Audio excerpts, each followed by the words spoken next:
ಭ್ರಷ್ಟನೆನಿಸಬೇಡ ಕೃಷ್ಣ, ಇಷ್ಟು ಮಾತ್ರ ಬೇಡಿಕೊಂಬೆ.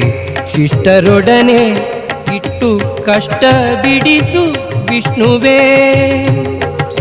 ಮದನನಯ್ಯ ನಿನ್ನ ಮಹಿಮೆ ವದನದಿಂದ ನುಡಿಯುವಂತೆ, ಹೃದಯದಲ್ಲಿ ಕುದುಗಿಸಯ್ಯ ಮಧುಸೂದನ.